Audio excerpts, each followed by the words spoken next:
Governo Lula vai pagar até R$ 30,22 por um galão de água para a COP30. Isso é 7 vezes mais que o Senado paga por um galão d'água. O valor total chega a 1 milhão para 51 mil galões, gerando um prejuízo estimado de R$ 896 mil nessa compra. Enquanto outros órgãos do governo pagaram entre R$ 3,30 e até R$ 10, que já seria um valor altíssimo, o governo federal justifica custos locais para a água custar tão caro. A água custa caríssimo no lugar onde tem mais água. Que legal, né? O contrato sem licitação foi feito com a OIE, que recebe 5% de 480 milhões como taxa. Garrafinhas de 500 ml também foram cotadas a R$ 17,50 nesse mesmo pacote. Escândalo está expondo gastos inflados num evento que deveria promover sustentabilidade. Deve ser por isso, Carlo Cauti, que o governo do presidente Donald Trump não quer saber dessa picaretagem de COP30, né? Essa COP30 será um fracasso retumbante para o Brasil. Passaremos uma vergonha homérica e mundovisão, porque será uma COP onde, uma cidade errada, com todo o respeito para Belém, mas Belém não tem a capacidade logística de acolher mais de 50 mil delegados que deveriam chegar do mundo inteiro, a maioria de ONGs, né, claro, mas também delegações estrangeiras, garantir a segurança, garantir até o trânsito, né, caótico que vai ser. Temos em Belém, para vocês terem uma ideia, apenas 5 mil leitos. 5 mil leitos, vamos dizer que vão chegar a 17 mil com novos hotéis, vão pegar barcos de cruzeiro, né, que vão colocar lá fora, na beira do rio, para hospedar essas pessoas. Moral da história, será um desastre. Tanto é que, aparentemente, muitas delegações estrangeiras não vão participar da COP, até pela questão da segurança que vai faltar. Imagina ataque terrorista, o que pode acontecer por lá. Dito isso, a COP também não vai decidir absolutamente nada, porque o governo Trump, assim como muitos governos europeus, já estão além da fase de histeria à la Greta Thunberg, porque eles viram que esse negócio de ambientalismo irracional não faz sentido nenhum, e um momento em que eles precisam, por exemplo, do gás da Rússia ou de outros lugares, a Rússia agora não vende mais para a Europa, mas de gás dos países árabes ou dos próprios Estados Unidos para sobreviver, estão reativando centrais nucleares, a Polônia, a Alemanha estão reabrindo centrais a carvão e ninguém mais está nem aí com a questão ambiental. A palavra de ordem é agora sobreviver nas economias e também nas populações, assim, se aquecer em época de inverno. O Brasil vai chegar na COP com um fracasso gigantesco na proteção ambiental. O desmatamento não parou durante o governo Lula. O IBAMA acaba de autorizar também as trivelações, primeiras sondas lá na margem equatorial, poucos quilômetros de distância de Belém. Então, com que cara o governo Lula vai ser o anfitrião, né, desta COP30? Então, toda essa marca... desculpa, e último ponto. Para a COP30 foi feita uma estrada nova, através do quê? Destruindo a floresta tropical, a floresta amazônica, que está em volta de Belém. Moral da história, vai ser um desastre.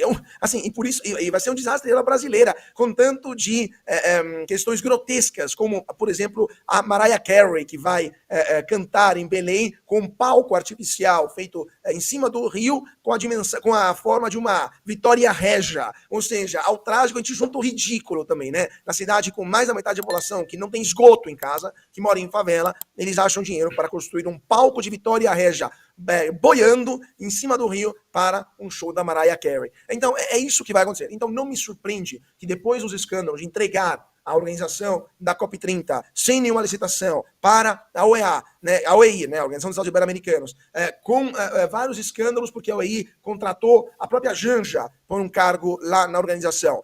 Os escândalos também de sobrefaturamento de várias obras, agora até estão roubando até na água.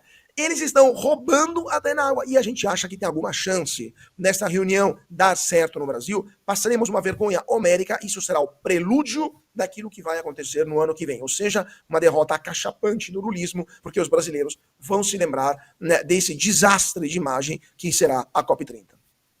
Cláudio Franco, vamos mostrar aí o galãozinho. O galãozinho tem que ser mostrado. Olha aí, ó. 51 mil galões de 20 litros de água para a COP30. Olha o precinho, custa R$ 30,22 o da COP30 e o preço normal desse galão, R$ 4,23. Olha como se ganha dinheiro fácil nesse país, é realmente absurdo. Sobrepreçozinho de 611%. Bacana? Parece que o crime compensa no Brasil, tem que dar a descarga nesse governo, mesmo sabendo que lá em Belém não tem grande parte de saneamento, como lembrou o Carlo Cauti. Vergonha total. Governo de brincanagem em geral. Mas o que está ruim? Calma, ainda pode ficar muito pior. O governo Lula prepara uma MP que vai aumentar a conta de luz para a classe média. O programa social promete isentar 60 milhões da turma de baixa renda. Mas quem vai pagar a conta é o consumidor regular da conta de luz. O impacto pode chegar a 7 bilhões de reais, segundo uma consultoria privada. Os benefícios para quem migrar ao Mercado Livre virão só a partir de 2028. Grande indústria só passará a pagar parte maior da conta após 2038. E a medida é usada como manobra populista em meio à nova queda de popularidade de Lula. E vamos lembrar que toda a zona no setor elétrico brasileiro começou na gestão Dilma Rousseff. Aquela mesma André Marcília que pode aí agora, de repente, não mais que de repente, ser candidata a presidente na próxima eleição. Cuidado com a Dilma, hein? Vai sacar seu voto. Que dureza, hein? Pelo menos a gente vai dar alguma risada com as pérolas dela, né? A Janja, ela tem muitas pérolas, mas não chegam nem aos pés das que a Dilma nos proporcionava, né? Em relação a essa questão da conta de luz, é engraçado. Se a gente for pensar, a gente paga toda a publicidade do governo, toda a tentativa do governo Lula de se reeleger no ano que vem está saindo do nosso bolso. Ou porque eles incham os bolsos deles com grana de publicidade, agências de publicidade, torrando milhões e milhões com isso, com o nosso dinheiro, com gastos públicos, ou então eles fazem esses favores que entregam para a classe mais baixa, vamos dizer assim, economicamente, e quem paga a conta é a classe média, quem paga a conta são as classes mais altas, e isso depois estoura lá na frente quando eles já conseguiram obter o efeito eleitoral. É isso, eles sabem que se o Lula tem alguma chance é com o voto das pessoas mais pobres. Então, eles vão tirando dinheiro de gastos públicos e dinheiro do bolso da classe média e das classes mais altas, única e exclusivamente para conseguir voto das classes mais pobres. Sabe o que se chama isso? Isso é crime eleitoral. Se a gente fosse levar a sério esse país, isso devia ser enquadrado como uma tentativa de fazer publicidade eleitoral antecipada. Isso deveria ser entendido como um desvio de finalidade dos gastos públicos, como lesão ao erário e enquadrar essas pessoas todas responsáveis por isso nos crimes pertinentes de antecipação de uma eleição que ainda não começou. Pagar a eleição do Lula com dinheiro público, com o nosso dinheiro e antes dos demais, é crime. Mas, óbvio que isso não passa nem na cabeça das autoridades públicas. Nós temos aqui as autoridades públicas com vistas para o que você escreve aí na tua rede social. Isso sim é que é importante para eles. Aí pode. No Braddock Show, já que falamos da Dilma, vamos voltar a tratar dela, porque a Comissão de Anistia vai analisar nessa quinta-feira um pedido de anistia política feito por Dilma Vana Rousseff.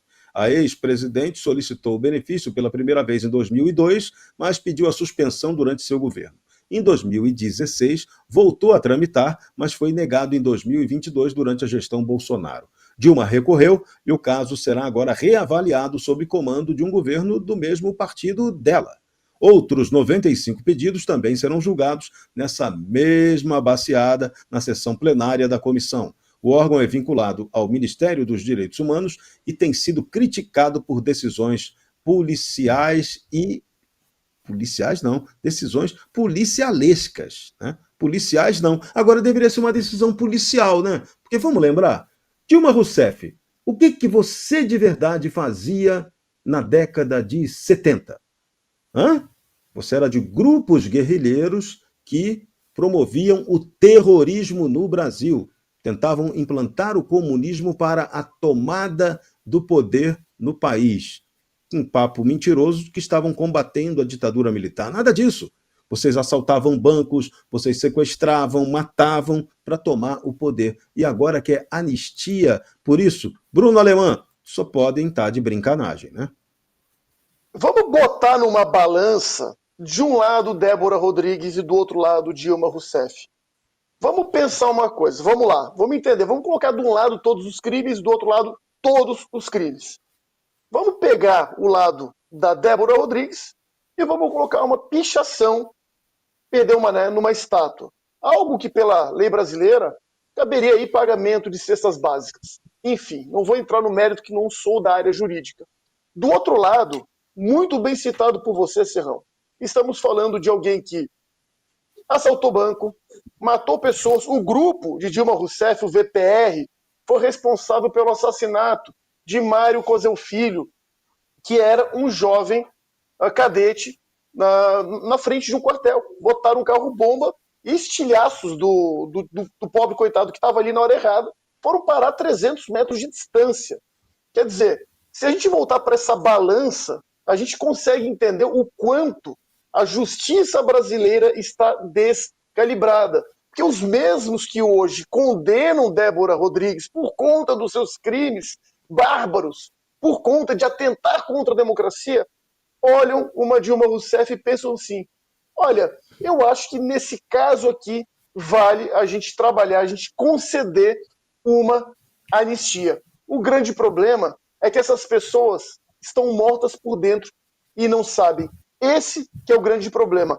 Hoje, infelizmente, o nosso judiciário, que deveria zelar e guardar pela isonomia, pela equidade nas suas tomadas de decisões, ele está totalmente tomado por pessoas que não sabem fazer a jusmenção de valor entre os dois casos. E agora no Bradock Show, uma polêmica interessantíssima.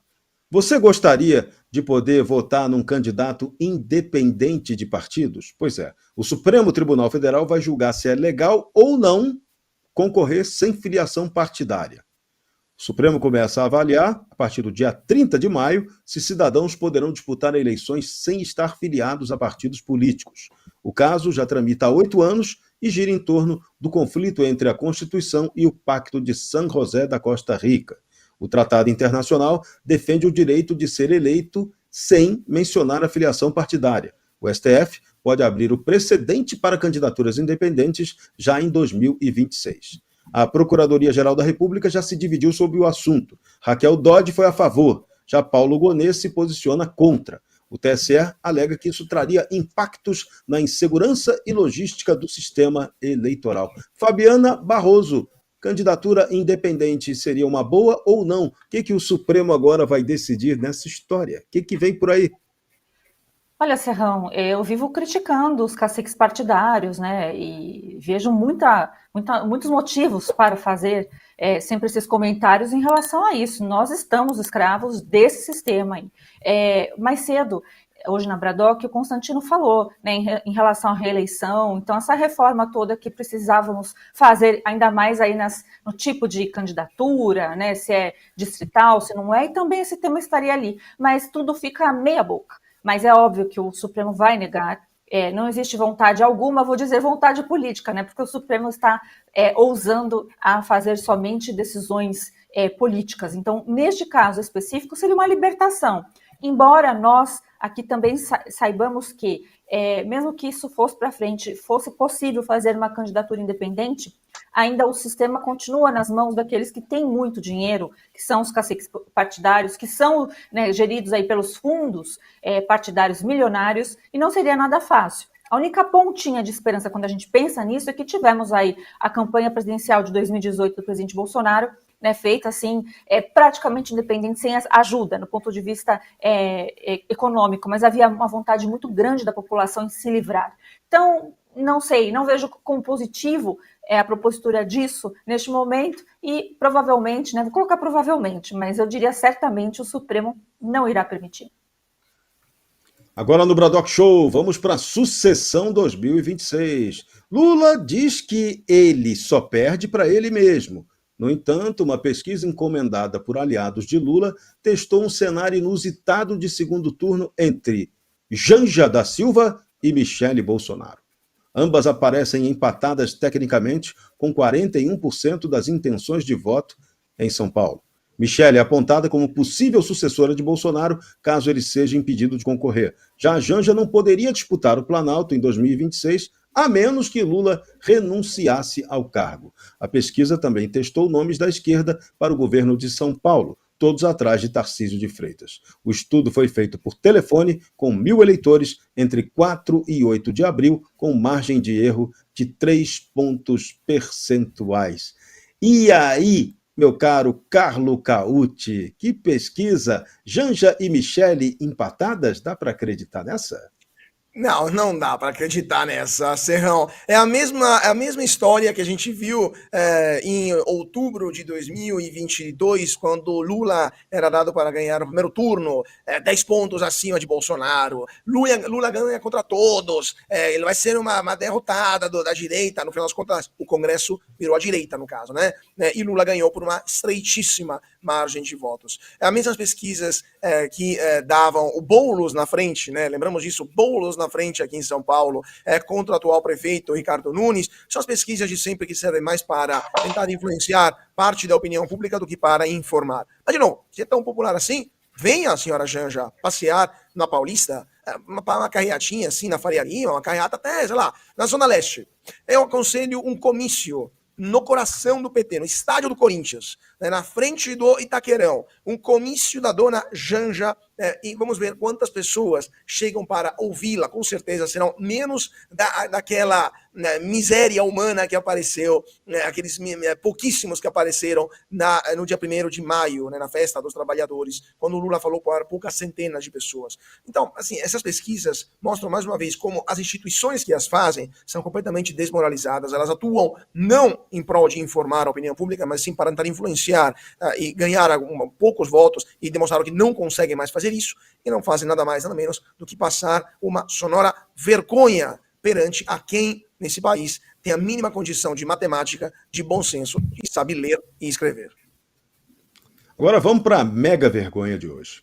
O jurista Ives Gandra da Silva, de 90 anos de idade, precisou apresentar defesa oral na Ordem dos Advogados do Brasil após questionamentos sobre suas análises constitucionais. A filha dele, Ângela Gandra, denunciou que o professor Ives teve de comparecer mesmo após ao recente problema cardiorrespiratório que ele sofreu. O questionamento surgiu após a Polícia Federal encontrar textos do jurista sobre o artigo 142 no celular do tenente-coronel Mauro Cid.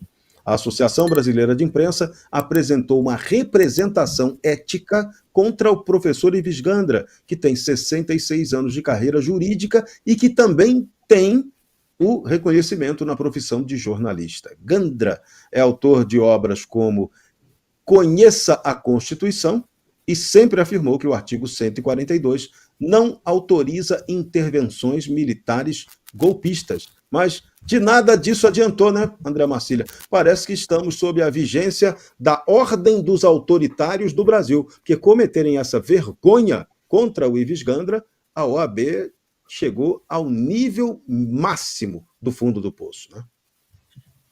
Pois é, Serrão, depois do ridículo proporcionado aí pelo grupo Prerrogativas, né, de querer violar a prerrogativa dos parlamentares, no caso da Bia Kicis, a gente tem esse caso como mais um aqui atentado à liberdade de expressão, porque a liberdade de expressão profissional do advogado é essa, é falar também, é fazer estudos, é avaliar artigos da Constituição.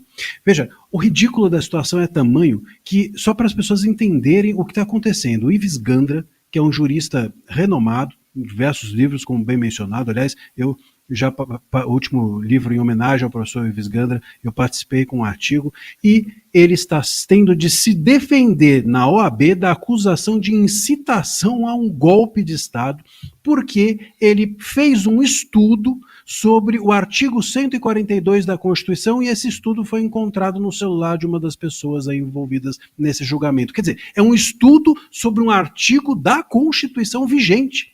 O artigo está vigente. Então, quer dizer, eu não posso estudar um artigo que é incitar ao golpe, eu não posso ter uma convicção jurídica sobre um determinado artigo da Constituição que está lá vigente, que isso é incitar o golpe. E o pior de tudo, sabe quem promoveu essa representação? A ABI, como você bem disse, Associação Brasileira de Imprensa. Então, o resumo da ópera é, você tem uma associação de imprensa representando um advogado por incitação ao golpe, por ter estudado a Constituição. E tudo isso sendo avaliado dentro da OAB.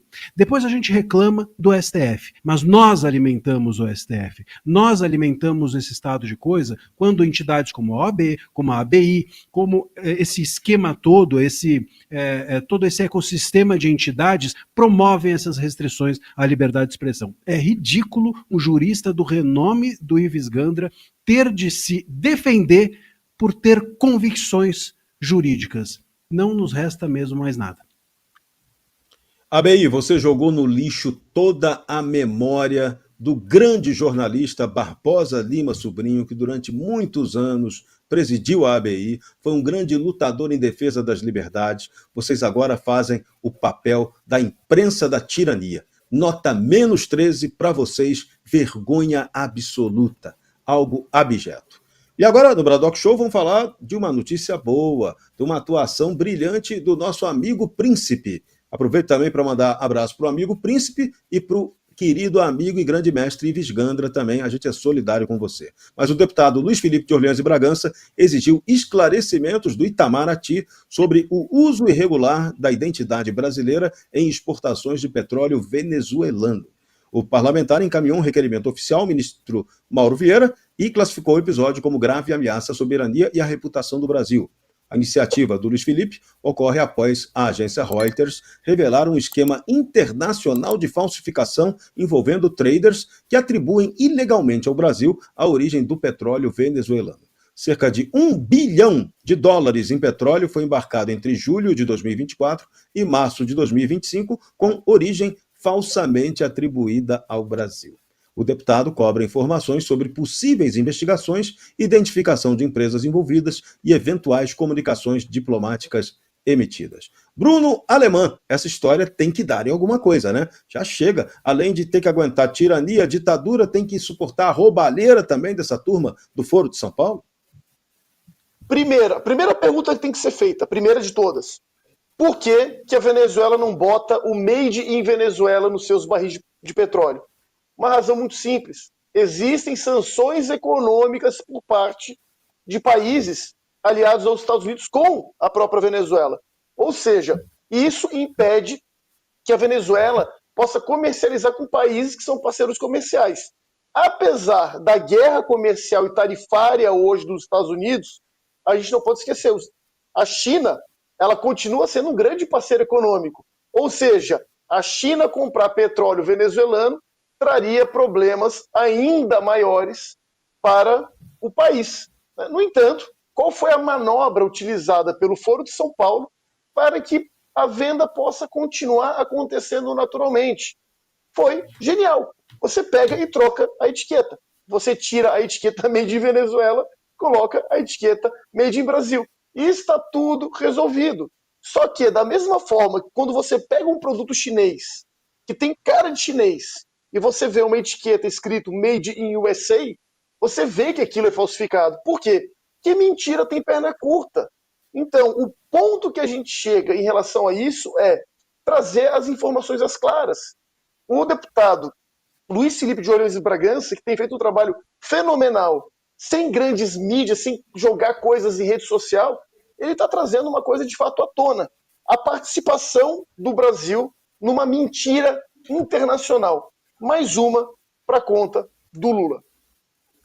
E o que vai para conta também de Lula é que o presidente do IBAMA ignora uma análise técnica que alertava para o risco de perda massiva de biodiversidade e vai insistir que vai poder haver perfuração de petróleo na foz do rio Amazonas. Rodrigo Agostinho aprovou o plano da Petrobras para exploração na foz do rio Amazonas, contrariando pareceres internos. A decisão ocorre 2 dias após Lula criticar o lenga-lenga do órgão e pedir pressa na autorização. Técnicos apontaram a impossibilidade de resgate de diversas espécies, incluindo ameaçadas de extinção. Em menos de 20 minutos, o despacho foi assinado após uma nova manifestação técnica contrária à análise original. Ou seja, Carlo Cauti, habemos e haveremos exploração de petróleo na Amazônia. oremos, né, especialmente oremos para as populações que lá moram, né? Lembrando que quando tem uma exploração da Petrobras em frente ao litoral brasileiro, os estados que estão lá na frente, são estados litorâneos, eles recebem royalties, eles recebem direitos de exploração. A União também recebe a parte disso, mas os estados que estão lá na frente são os mais beneficiados, recebem em proporção mais dinheiro. E esses estados, né, que estão na frente da chamada margem equatorial, Amapá, o Pará, se não me engano, a partezinha do Maranhão também, são entre os estados mais pobres do Brasil. Então, especialmente o Amapá seria um estado muito beneficiado. Então, caso essa exploração ocorra, estamos ainda fazendo análise exploratória. Pode ser que não haja petróleo. Então, eu acho que assim, muita gente acha que vai ter, né? Mas pode ser que não tenha uma quantia de petróleo tão interessante assim. Mas caso haja petróleo, sim, como há, por exemplo, lá na Guiana Francesa, no Suriname, né, na Guiana, que estão boiando literalmente no petróleo, aí sim, esses estados poderiam receber recursos adicionais que poderiam favorecer, torcemos, o desenvolvimento social e econômico desses locais. Agora, lembrando que também esse dinheiro será administrado pela classe política local que, nos últimos anos, conseguiu produzir José Sarney, Davi Alcolumbre e outros fenômenos políticos brasileiros que tudo fizeram menos que beneficiar de forma concreta as populações dos estados de onde eles vêm. Você precisa assistir o melhor canal de notícias do Brasil. O programa que fala de tudo, que deixa você informado sobre tudo o que acontece no Brasil e no mundo. Ao vivo, todos os dias, no YouTube. Clique aqui e se inscreva.